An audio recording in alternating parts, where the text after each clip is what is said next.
ایک مسلمان کا جس طرح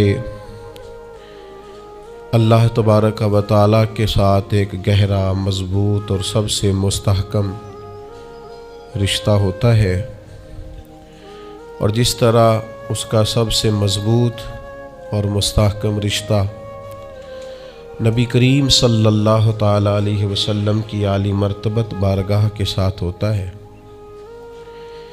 ان مضبوط رشتوں کے ساتھ ساتھ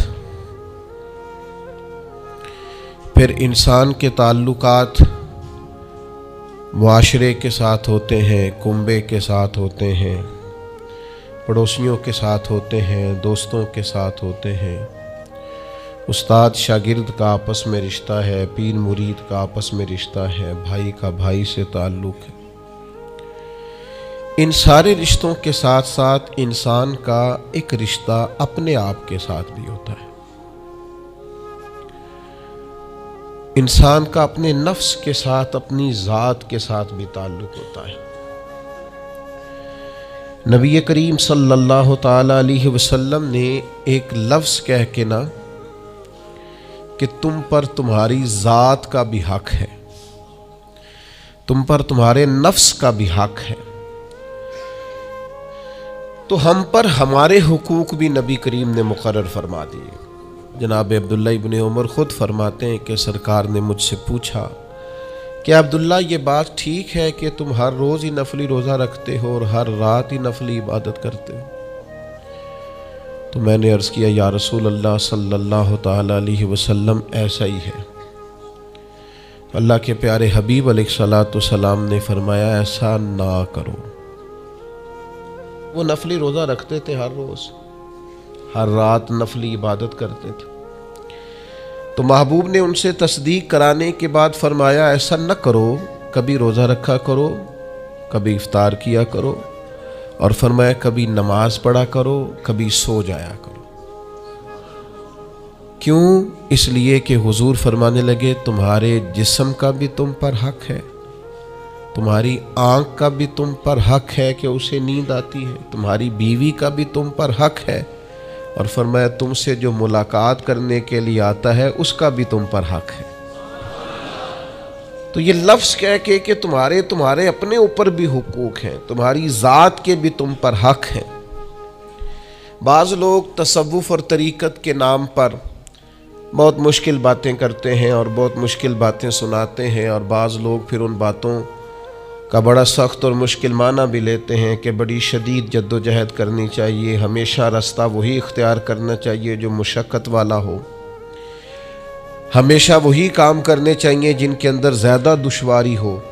ٹھیک ہے، بعض اوقات مشقت والے کام، مجاہدے والے کام انسان کی نفس کی تربیت کے لیے بڑے اچھے ہوتے ہیں، لیکن ایسی مشقتیں، ایسے مجاہدے جو انسان کو اتنا کمزور کر دیں کہ وہ ضرورت کے جو حقوق ہے وہ بھی پورے کرنے کے قابل نہ رہے، اس کی صحت پر ہی اثر انداز ہو جائیں، وہ آنے جانے والوں سے ملنے کے قابل ہی نہ رہے، وہ دیگر اس کے ذمے جو اس کے خاندان کے قبیلے کے بال بچوں کے حقوق ہیں وہ ادا ہی نہ کر سکے، تو اسلام اس کی بھی اجازت نہیں دیتا۔ خود ساختہ تصوف اور خود ساختہ طریقت کا جو مفہوم لوگوں نے بنا لیا ہے وہ مفہوم بھی درست نہیں ہے۔ ہمارے بزرگ تھے شیخ المشائخ اور استاذ الاساتذہ حضرت شیخ محمد تحسین رضا خان صاحب بریلوی رحمۃ اللہ تعالی علیہ، 50 سال کے لگ بھگ انہوں نے درس حدیث دیا ہے۔ تو میں ان پر ایک مضمون لکھ رہا تھا، میں نے ان سے عرض کی حضور آپ تہجد پڑھتے ہیں؟ فرمانے لگے نہیں، میں عشاء جماعت سے پڑھتا ہوں، اس کو بھی سالوں بیت گئے، اور میں فجر جماعت سے پڑھتا ہوں، یہ بھی میری زندگی کا معمول ہے، لیکن میں سحری کے وقت اس لیے نہیں اٹھ پاتا کہ مجھے صبح 8 بجے بیٹھ کر بچوں کو درس حدیث پڑھانا ہوتا ہے، عشاء کے بعد مجھے مطالعہ کرنا ہوتا ہے، تو میں سمجھتا ہوں یہ بھی میرے لیے نفلی عبادت ہے، لہٰذا میں رات کو بھی کتاب و سنت دیکھتا ہوں اور سارا دن بھی کتاب و سنت پڑھاتا ہوں، امید ہے میرا رب مجھے تہجد کا اجر بھی عطا کرے گا۔ عزیز دوست آپ یاد رکھیے گا، اس کو سمجھیے گا کہ ہمارے ہاں بعض لوگ بعض چیزوں کو زیادہ دشواری بنا لیتے. فلاں آدمی کو میں نے کبھی نفل پڑھتے نہیں دیکھا، یہ طریقت نہیں. کیا آپ نے اسے نفل پڑھتے نہیں دیکھا تو وہ صوفی نہیں؟ آپ یہ بتائیے کبھی فرض چھوڑتے تو نہیں دیکھا؟ کبھی اسے ضروریات دین کو چھوڑتے تو نہیں دیکھا؟ اور نفل تو ویسے بھی انسان کا رب سے ذاتی معاملہ، ہو سکتا ہے سامنے والا چھپ کے پڑھتا ہو سکتا ہے وہ کسی ایسے لمحے میں پڑھتا ہو جب وہ سمجھے کہ اس وقت مجھے تنہائی میسر ہے. تو حضور نے فرمایا تمہارے نفس کا بھی تم پر حق ہے. جن چیزوں کو اللہ رسول نے جائز قرار دیا ہے وہ کوئی شخص بھی استعمال کرتا ہے تو اس کو کوئی شخص ناجائز کر سکتا نہیں. کسی کو بھی اس کا اختیار اور حق حاصل نہیں ہے. بلکہ صحیح بخاری کے اندر سیدہ عائشہ صدیقہ رضی اللہ تعالی عنہ کی ایک روایت موجود ہے. آپ فرماتے ہیں نبی پاک صلی اللہ تعالی علیہ وسلم نے کوئی کام کیا، بعد میں رخصت دے دی، اجازت دے دی، فرمایا چاہے کرو چاہے نہ کرو، نہ کرنے کی اجازت دے دی. پہلے سرکار نے کیا تو بعض لوگ ایسے تھے جنہوں نے اس رخصت سے فائدہ نہیں اٹھایا، وہ کام کرتے رہے. حضور نے اجازت دی تھی لیکن انہوں نے اس اجازت سے فائدہ نہ اٹھایا. تو نبی کریم علیہ السلام کو جب اس بات کا علم ہوا تو محبوب نے اللہ کی حمد کی اور حضور فرمانے لگے یہ بعض لوگوں کو کیا ہو گیا ہے کہ وہ ان کاموں سے بچتے ہیں جو میں کرتا ہوں. یعنی جس رخصت اور گنجائش پر میں عمل کر رہا ہوں اللہ کا محبوب ہو کے، وہ اس چیز کو چھوڑ رہے ہیں، اس سے احتراز برت رہے ہیں حالانکہ میں اجازت دے رہا ہوں. اور پھر اللہ کے حبیب علیہ السلام نے کیا خوبصورت انداز میں اس سارے مفہوم کو اتنا سمیٹا کہ اس کو ہمیشہ کے لیے بند کر دیا. اللہ کے محبوب فرمانے لگے مجھے اللہ کی قسم میں تم سب سے زیادہ رب کو جانتا ہوں اور میں تم سب سے زیادہ اللہ سے ڈرتا ہوں. تو جب میں کسی گنجائش پہ عمل کر رہا ہوں، جب میں کسی ضرورت پر عمل کر رہا ہوں، تو یہاں ایک دوست تشریف لائے ہمارے پاس تو وہ ہمیں مشورہ دینے لگے کہ آپ کے ہاں بچوں کو چھٹی ہوتی ہے تو وہ تقریباً 1.5 دن بنتا ہے، ظہر کی نماز کے بعد ہفتے کو وہ چلے جاتے ہیں اور اتوار کا سارا دن وہ چھٹی میں رہتے ہیں، تو یہ 1.5 دن پورا ان کا ضائع ہوتا ہے. تو یہ تو معاملہ ٹھیک نہیں ہے. اس طرح تو ایسا ہے نا کہ مدارس دینیہ میں کیا کام ہے چھٹی کا. تو میں نے ان سے کہا ہو سکتا ہے مدرسے کے طالب علموں کو بھی نیند آتی ہو سکتا ہے ان کا بھی کبھی کسی گراؤنڈ میں جا کے کھیلنے کو جی چاہتا ہو سکتا ہے یہ بھی اسی طرح کے لوگ ہوں جس طرح کے عام بچے ہوتے ہیں، ہو سکتا ہے وہ ساری خواہشات ان کے اندر بھی پائی جاتی ہوں جو باقی لوگوں کے اندر پائی جاتی ہیں. آپ وہ پابندیاں کیوں لگاتے ہیں جو پابندی اللہ رسول نے نہیں لگائی؟ جس چیز کو شریعت نے بین نہیں کیا ہم کون ہوتے ہیں اس کو بین کرنے والے؟ سمجھیں. ہاں ایک بات ضرور ہے، ہم اپنے وجود کے مالک نہیں ہیں، اس کا مالک اللہ ہے. وہ خالق ہے، ہم مخلوق ہیں. وہ معبود ہے، ہم اس کے عابد ہیں. وہ ہمارا مالک ہے. ہمیں اپنے نفس کو، اپنے وجود کو اس کی فرما برداری میں رکھنا. نفس کے حق کا یہ مطلب نہیں ہے کہ خواہش نفس میں اگر کوئی ناجائز چیز پیدا ہوتی ہے تو اس کی تکمیل کے لیے بھی ہم دوڑ پڑیں گے. اس کی شریعت کے اندر اجازت نہیں ہے. اجازت اس بات کی ہے کہ جن چیزوں کو شریعت نے جائز قرار دیا ہے آپ اگر ان کا حصول چاہتے ہیں، آسانی چاہتے ہیں تو آپ ضرور ان کو اختیار کریں، کوئی منع والی بات نہیں ہے. میں نے کہا بعض لوگ نا بعض چیزوں پر شدت کرتے ہیں. یعنی نبی کریم علیہ السلام کے صاحبزادہ گرامی حضرت ابراہیم علیہ السلام کا وصال ہو گیا تو نبی کریم کی آنکھوں میں آنسو آ گئے. تو ایک شخص نے حضور سے کہا یا رسول اللہ آپ بھی روتے ہیں، آپ تو صبر کا درس دیتے. تو نبی کریم نے فرمایا یہ جو آنسو نکل آئے ہیں نا یہ بیٹے کی محبت کی علامت ہے. باقی فرمایا میرے دل اور زبان پر وہی ہے جس سے میرا رب راضی ہوتا ہے. میں اللہ سے کوئی شکوہ نہیں کر رہا، اس کی تقدیر پر راضی ہوں. لیکن یہ کہ جو انسان پر اللہ تعالیٰ نے کچھ فطری محبت رکھی آپ اس کو بھی قبول نہیں کرتے بعض لوگ.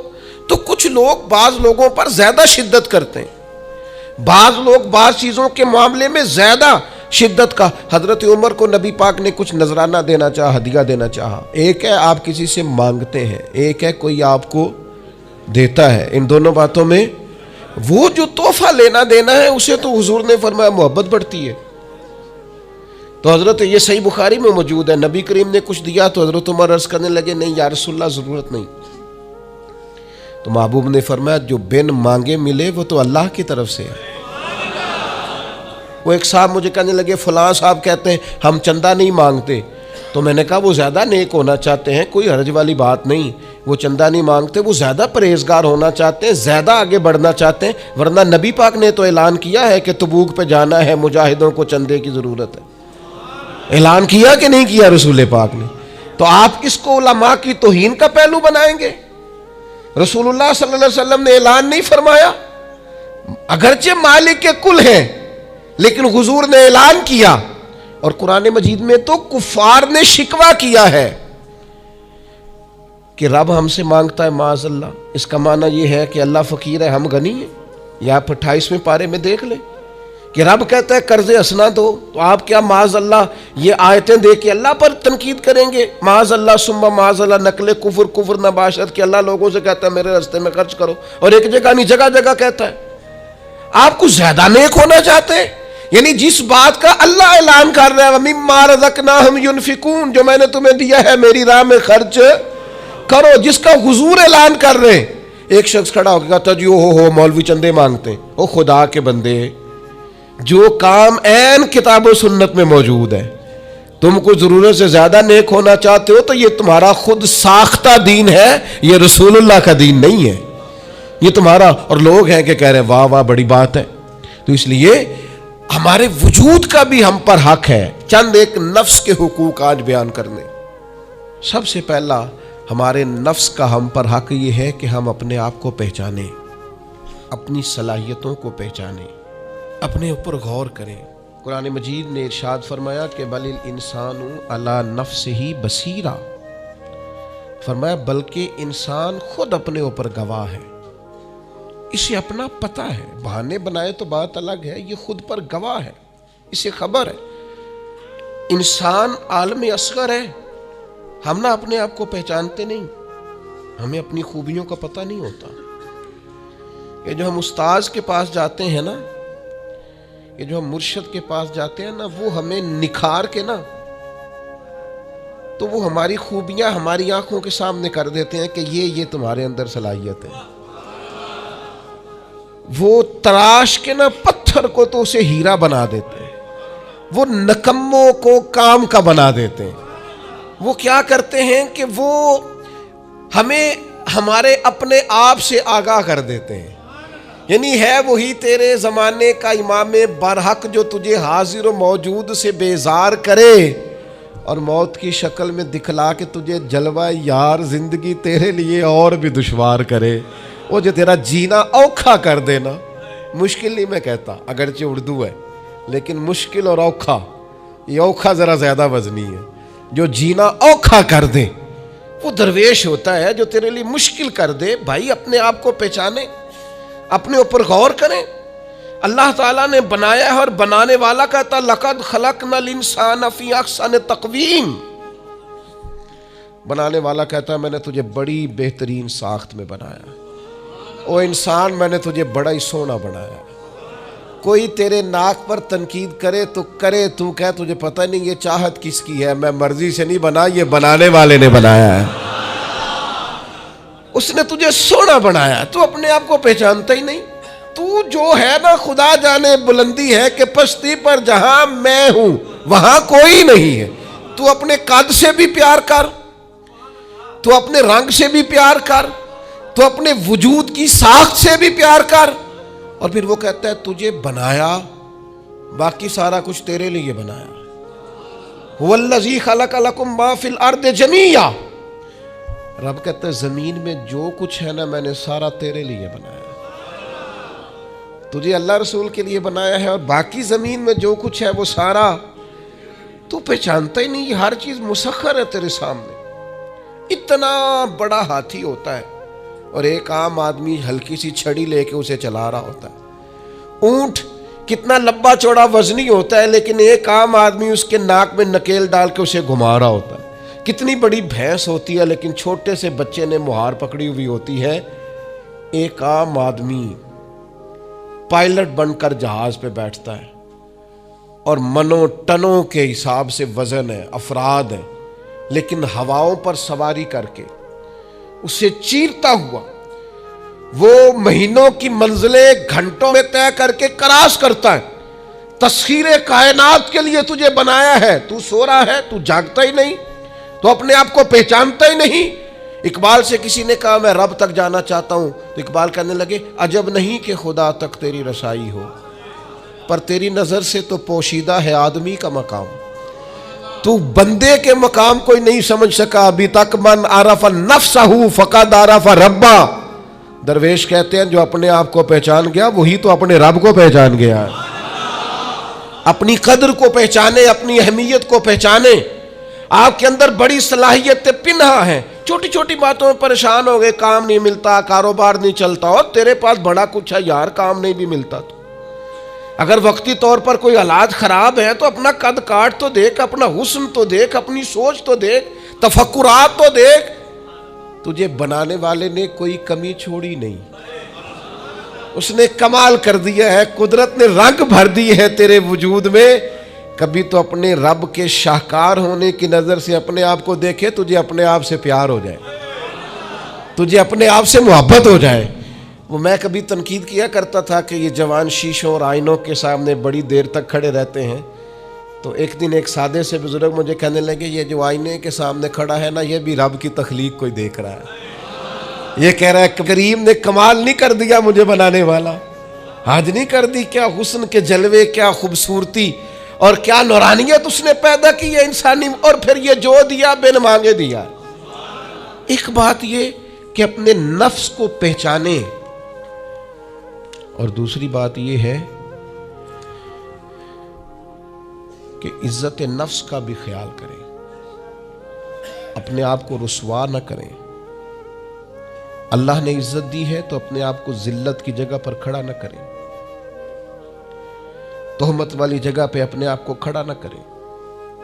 کبھی اپنے آپ کو اتنا کمزور نہ کریں. جھکنا ہے رب رسول کے سامنے، بلا وجہ دنیا داروں کے، سیٹھوں، نوابوں کے اور وزیروں مشیروں کے سامنے اپنے آپ کو رسوا نہ کریں. کسی کی گاڑی کے پیچھے بھاگ کے اللہ کی دی ہوئی شان کو کمزور نہ کریں. ذلت کی جگہ پہ اپنے آپ کو کھڑا نہ کریں. شریعت اسلامیہ نے مومن کا وقار کیا بیان کیا ہے. رب کریم نے فرشتوں سے جب مشورہ کیا تھا نا بندہ بنانے کے لیے، انسان کی تخلیق کے لیے، تو وَإِذْ قَالَ رَبُّكَ لِلْمَلَائِكَةِ إِنِّي جَاعِلٌ فِي الْأَرْضِ خلیفہ. اللہ نے فرشتوں سے فرمایا میں زمین پہ اپنا نائب بنانا چاہتا ہوں. اوہو، کبھی آپ اس کو سمجھ جائیں نا کہ یہ عزت کا تاج کیا ہے. رب کہتا ہے میں نے تجھے زمین پر اپنا خلیفہ بنایا ہے، تو نائب ہے میرا. اور کتنا تو پروقار ہے اور تو کتنا طاقتور ہے انسان، تیرے اندر کتنی صلاحیتیں ہیں. سورہ احزاب میں اللہ کریم فرماتے ہیں رب نے اپنی امانت زمین و آسمان پر رکھنی چاہی تو زمین و آسمان نے انکار کر دیا اللہ کی امانت کو اٹھانے سے. وَحَمَلَهَا الْإِنسان، اور انسان نے اس امانت کو اٹھا لیا. کہا مالک میں تیری امانت اٹھاؤں گا، میں تیرا نام لے کے گلیوں میں گھوموں گا، میں تیری توحید کے ڈنکے بجاؤں گا. حضرت انسان نے کہا میں تیرے نام کے نعرے لگاؤں گا، میں تیری عبادت کروں گا، میں تیرے لیے نکلوں گا، میں تیرے لیے خیرات کروں گا، میں تیرے رستے میں اپنی صلاحیت. وَحَمَلَهَا الْإِنسان، انسان نے امانت اٹھائی اور کہا مالک میں نکلوں گا تیرے نام کی سربلندی کے لیے، میں تیرے نام پر جہاد کروں گا. اگر جان دینی پڑی تو دعائیں مانگ مانگ کے کہوں گا مالک میں تیرے رستے میں شہید ہونا چاہتا ہوں. اللہ کی امانت کو حضرت انسان کیوں اپنے آپ کو رسوائی والی جگہ پہ کھڑا کرے، کیوں کمزور کرے. بہت پہلے کہا تھا، فقیر آدمی ہوں، جو باتیں کہتا ہوں کوشش کرتا ہوں سوچ سمجھ کے کہوں. بہت پہلے کہا تھا میں نے کہ جو اپنی برادری کو بڑا جانتا ہے اس کی زیادتی نہیں، زیادتی اس کی ہے جو اپنی برادری کو سب سے چھوٹا جانتا ہے. تو بڑا نالائق ہے، تو کہتا ہے میں چھوٹی برادری میں پیدا ہوا ہوں. تو مرضی سے پیدا ہوا ہے، یہاں تجھے تیرے رب نے پیدا کیا ہے. جو ماں تیرے، میں نے ایک دفعہ کہا کچھ دوستوں سے، کہنے لگے کدھر جا رہے ہیں؟ میں نے کہا اپنے والد صاحب کے مزار پہ. کہنے لگے پیر تھے؟ میں نے کہا نہیں. عالم تھے؟ میں نے کہا نہیں. کسی بہت بڑے ادارے میں کسی صدر نشین کی سیٹ پہ بیٹھتے تھے؟ میں نے کہا نہیں. وہ ٹریکٹر پر بیٹھ کر کھیتوں میں ہل چلاتے تھے، شام کو بھینسوں کا دودھ دھوتے تھے. وہ کسان تھے، وہ محنت کرتے تھے. پھر وہ تاجر تھے، چھوٹی سی تجارت کرتے تھے. لیکن مجھے اگر کوئی کائنات میں پوچھے گا نا خوش نصیب کتنے ہو، تو میں کہوں گا میں نے اس طرح کا باپ نہیں دیکھا جس طرح کا اپنا باپ دیکھا. اس لیے کہ میری شخصیت میں اگر کوئی نکھار ہے تو سب سے زیادہ رنگ میرے ابا جی کے بھرے ہوئے. تو میں کیسے انکار کروں؟ سب سے زیادہ ان کے دیے ہوئے رنگ ہیں شخصیت کے اندر، ماں باپ کے. او بھائیوں، ناز کے ساتھ زندگی گزاری جاتی ہے.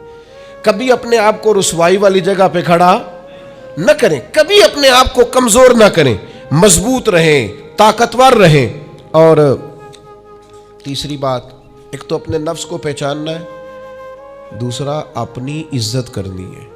کس کی عزت کرنی ہے؟ اپنی عزت کرنی. تکبر نہیں کرنا، اپنی عزت کرنی ہے. عربی کے کسی شاعر نے کہا تھا جو اپنی عزت نہیں نہ کرتا اس کی عزت بھی کوئی نہیں کرتا. اب وہ آپ نے ایک عام محاورہ سنا ہوگا، اپنی عزت بندے کے اپنے ہاتھ میں ہوتی ہے. اس کا معنی کیا ہے؟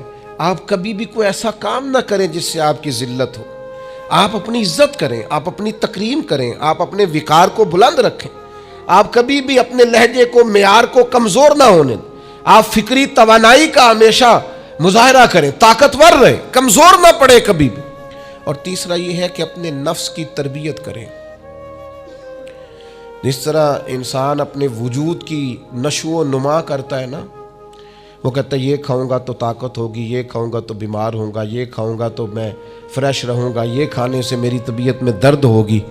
اسی طرح وہ اپنی تربیت کرے، اپنی نشو و نما کرے، اپنی روحانی تربیت پر توجہ دے. وہ دیکھے یہ کام کرنے سے میری طبیعت گناہ کی طرف مائل ہوتی ہے، اس بری صحبت میں بیٹھنے سے میرے اندر بعض بری چیزیں آتی ہیں، اس کے پاس بیٹھنے سے سوچے میری گدلی میلی کچیلی ہوتی، اور اس شخص کی صحبت جو ہے وہ مجھے تازہ کرتی ہے، اللہ کے قریب کرتی.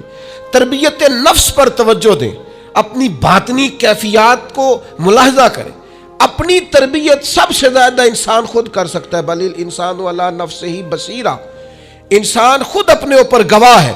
وہ خود محسوس کرے کہ کہاں کہاں میرے اندر غلطیاں ہیں، کہاں کہاں میرے اندر کمزوریاں ہیں. وہ ان ساری چیزوں پر متوجہ رہے. ڈاکٹر نے دوائی دینی ہوتی ہے، اور دوائی دینے کے بعد وہ کہتا ہے یہ نسخہ ہے اور یہ کھانے کی ترتیب ہے اور یہ آپ کی پرہیز ہے. اب مریض کہے کہ جناب ڈاکٹر صاحب کوئی نظر کریں آپ تاکہ میں نہ نظر سے ٹھیک ہو جاؤں، تو ڈاکٹر کہے گا میری نظر یہی ہے جو میں نے نسخہ لکھا ہے نا، یہی نسخہ ہے، یہ دوائی کھائیں. یہ وہ لوگ آتے ہیں پیر صاحب کے پاس، کہتے ہیں کوئی نظر کریں میں نیک ہو جاؤں. بھی پیر صاحب نے نسخہ بتایا نا، 5 نمازیں پڑھو، نماز کے بعد یہ والا ذکر کرو. پیر صاحب نے بتایا نا اس کام سے پرہیز کرو، تو آپ ان بات مانیں انشاءاللہ اللہ شفا عطا فرمائے گا. آپ اس نسخے پر، وہ پیر فیض الحسن شاہ صاحب رحمۃ اللہ علیہ آل مہار شریف والے فرمایا کرتے تھے، مرید کہندے نے سانو نمازاں نہ پڑھاؤ، اللہ اللہ نہ کراؤ، ایویں ہی پہنچاؤ. تو کہتے ہیں یہ ایویں والا کام ہو سکتا؟ ہاں، جو شریعت کے احکام ہے وہ تو سارے کرنے پڑتے ہیں. اور پھر لوگوں کو نا ایسے موقع پہ بابا بلے شاہ جی یاد آ جاتے ہیں. کہتے بلے شاہ نو مرشد ملے ہے تے انہیں ایویں جا بخشایا ہے. او نا 300 پہلی زمین ہوندی سی بابے بلے شاہ دی، انہیں ساری دیتی دی اللہ دی راہ وچ. ایویں جڑا جے نا وہ اے والا ایویں جے. نیرا شیر نہ پڑھو، پیچھے پلٹ کے دیکھو تو صحیح اس شخص نے کمال کیا کیا کیا. مجھے اتنا نظر آ رہا ہے وہ بلے شاہ نو مرشد ملیا جنہیں ایویں جا بخشایا، وہ ایویں ان کی عاجزی ہے، وہ ان کی عاجزی ہے، وہ انکساری ہے. وہ کہتے ہیں کہ مجھے بہت زیادہ مشقت نہیں کرنی پڑی، ایک ہی مرشد سے سارا کچھ مل گیا ہے. یہ اس بات کا ترجمہ ہے، اس کی تشریح ہے. من مانی باتیں، من مانی آپ تربیت اپنی کریں, اپنے اوپر غور کریں. اور چوتھا, ہمارے نفس کا ہم پر حق یہ ہے کہ اپنے نفس کا احتساب کریں, اپنی نفس کو اللہ کی رضا کے مطابق ڈھالیں, اس کا محاسبہ کریں. جو لوگ حساب کتاب نہیں نہ رکھتے, ہمارا ادارہ ذرا بڑا ہوا ہے تو ہم نے اسپیشل اکاؤنٹ میں پکا بندہ رکھ لیا ہے.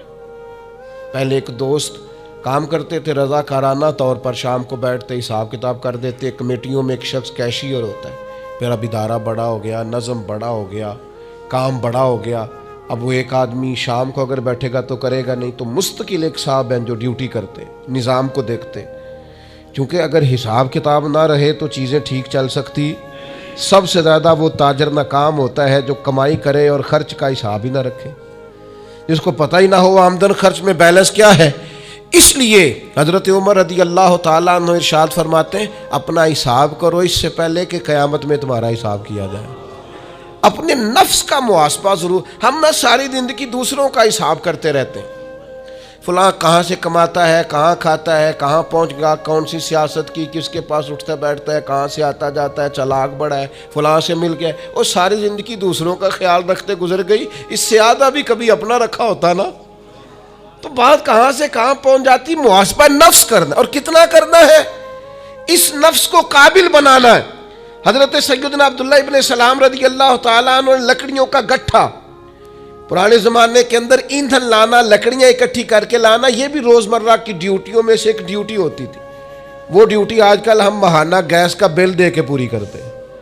یہاں اب بھی اس کی ایک صورت ہمارے پاس ہے کہ بہت سارے لوگوں نے سلنڈر اٹھائے ہوتے ہیں, گیس بھروانے جا رہے ہیں. تو اس سے کچھ عرصہ پہلے یا آج بھی دیہی ماحول کے اندر بعض لوگ شام کو لکڑیاں اکٹھی کر کے لاتے تھے کہ وہ آئیں گی تو کھانا پکے گا ایندھن کے لیے.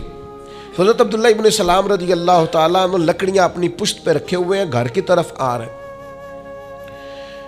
تو ایک شخص نے آپ سے کہا کہ جناب حد ہو گئی, گھر میں بیٹے بھی موجود ہیں, غلام بھی موجود ہیں, اور آپ یہ کام خود کر رہے ہیں. تو حضرت عبداللہ ابن سلام فرمانے لگے, بیٹے بھی موجود ہیں اور غلام بھی موجود ہیں, اور ایک بات اور بھی شامل کر رہا ہوں, اللہ کے فضل سے میرے بچے اور میرے خادم میرے فرما بردار بھی ہیں, بات بھی مانتے ہیں.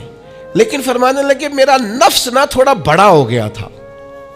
یہ مجھے کہہ رہا تھا تو بہت بڑا آدمی ہو گیا ہے, تو بہت بڑا شخص ہو گیا, تیری بڑی شخصیت ہو گئی ہے. فرمایا یہ جو ذرا لکڑیوں کا گٹھا پشت پہ رکھا ہے نا, یہ رکھا پشت پہ ہے, لیکن ذرا حساب اپنے نفس کا کر رہا ہوں, محاسبہ نفس کر رہا ہوں, اسے سمجھا رہا ہوں کہ اتنا بڑا ہونے کی ضرورت. ہمارے بزرگ فرمایا کرتے تھے آخر تک اپنے استادوں کی بارگاہ میں حاضری دینی ہے. میرے اسا فرمایا کرتے آخر تک اپنے مشائخ سے جڑے رہنا ہے, آخر تک اپنے اساتذہ کے پاس آنا جانا. کچھ لوگ بے نیاز ہو جاتے ہیں نا, خود عالم ہو گئے اب استاد گئے, خود بڑے ہو گئے اب گئے.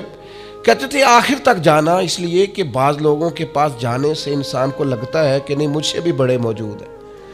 ان کے پاس بیٹھنے سے احساس ہوتا ہے کہ میں اتنا بڑا نہیں ہوں. اور بڑا بھی ہمیشہ وہی ہوتا ہے جس کا کوئی بڑا ہوتا ہے, جس کا کوئی بڑا نہیں وہ کیسے بڑا ہوگا. تو اللہ تعالیٰ نے بھی ہمیں قرآن مجید کے اندر یہ حکم دیا, یا ایھا الذین آمنوا اتقوا اللہ ولتنظر نفس ما قدمت لغد. اے ایمان والو اللہ سے ڈرو اور ہر جان حساب کرے, محاسبہ کرے, دیکھے کہ اس نے کل کے لیے آگے کیا بھیجا. کل کے لیے اس اپنا حساب کرنا ہے, محاسبہ نفس کرنا ہے. یہ نفس کا حق ہے. جس طرح کپڑے میلے ہو جاتے ہیں تو آپ پریشان ہوتی ہیں کہ یار یہ میلے ہو گئے, بدلنے چاہیے. جوتے ٹوٹ جاتے ہیں تو آپ خیال کرتے ہیں یار مجھے آنا جانا ہوتا ہے, یہ مجھے ٹھیک کرنے چاہیے. تو نفس پر میل کچیل چڑھ جاتی ہے, لوگ حساب ہی نہیں کرتے. باطن سارا گدلا ہو جاتا ہے, لوگ حساب ہی نہیں کرتے. اندر سارا کمزور ہو جاتا ہے, حساب ہی نہیں کرتے. اس نفس کا حساب کرنا ہے, محاسبہ کرنا ہے. اس کا بھی حق ہے. جس طرح آپ کے جسم کا حق ہے کہ لباس ٹھیک ہو, جوتے ٹھیک ہوں, آپ نے غسل کیا ہوا ہو, اس طرح آپ کے نفس کا بھی حق ہے. اس کا حق کیا ہے کہ اسے اتنا ٹھیک کر دے, اتنا محاسبہ کریں, اتنی اس کی عادات بہتر کریں کہ وہ رب کی رضا کے مطابق ڈھل جائے, اللہ رسول کی رضا کے مطابق دھل جائے, نکھر جائے, صاف ہو جائے. اس طرح کا ہو جائے کہ جب دنیا سے جانے لگے تو آواز آئے, یا ایتھا النفس المطمئنہ اے نفس مطمئنہ ارجعی الی ربک راضیۃ مرضیہ، لوٹ اپنے رب کی طرف، تو اپنے رب سے راضی ہے اور تیرا رب تجھ سے راضی ہے۔ اس نفس کو اللہ کی رضا کے مطابق ڈھال دیں۔ حضرت ابراہیم ابن ادم رحمۃ اللہ علیہ ایک دن مریدوں کے بیچ بیٹھے ہوئے تھے، فرمانے لگے دنیا میں جو کچھ ہوتا ہے میری مرضی سے ہوتا ہے۔ تو سارے مرید آپ کی طرح کے عقیدت مند تو نہیں نہ ہوتے چپ کر کے سن لیں، کچھ سوچتے بھی ہیں، ان کا دماغ فوری طور پر تنقید کی طرف بھی مائل ہوتا ہے۔ جب آپ نے فرمایا کہ دنیا میں جو کچھ ہو رہا ہے میری مرضی سے ہو رہا ہے، تو کچھ لوگ جو تھے ان کی آنکھیں بتاتی تھیں کہ سوال فوری طور پر آ گیا ہے، ذہنوں کو پریشان کر رہا ہے۔ تو ایک صاحب نے کہہ لیا حضور یہ بڑا دعویٰ ہی نہیں، دنیا میں جو ہو رہا ہے میری مرضی سے ہو رہا ہے۔ فرمانے لگے اصل بات نہیں نا، تم نے آگے پوچھا ہی نہیں، میں بتانے لگا تھا۔ تم کچھ لوگ پریشان جلدی ہو جاتے، اگلا صفحہ پڑھتے نہیں پچھلے پہ ہی پریشان ہو جاتے۔ کہا دنیا میں جو کچھ ہو رہا ہے میری مرضی سے ہو رہا ہے، اور میری مرضی وہی ہے جو میرے رب کریم کی مرضی ہے۔ میں نے اپنی مرضی اللہ کی مرضی میں فنا کر دی ہے، لہذا جو کچھ بھی ہو رہا ہے چونکہ میری مرضی وہی ہے جو میرے یا ایتھا النفس المطمئنہ ارجعی الی ربک راضیۃ مرضیہ، اے نفس مطمئنہ لوٹ اپنے رب کی طرف، وہ تجھ سے راضی ہے، اور تو فادخلی فی عبادی، آجا میرے خاص بندوں میں داخل ہو، وادخلی جنتی، آنا میں نے تیرے لیے جنت تیار کی ہے، میری جنت میں داخل ہو جا۔ لیکن کیا کرنا ہے؟ نفس مطمئنہ، کون سا ایسا نفس تیار کرنا ہے جو اللہ سے راضی ہو اور اللہ اس سے راضی ہو۔ اس کا محاسبہ کر کے اس طرح کا بنا لیں کہ یہ اس طرح کا ہو جائے کہ جس طرح اللہ اس سے راضی ہے اور یہ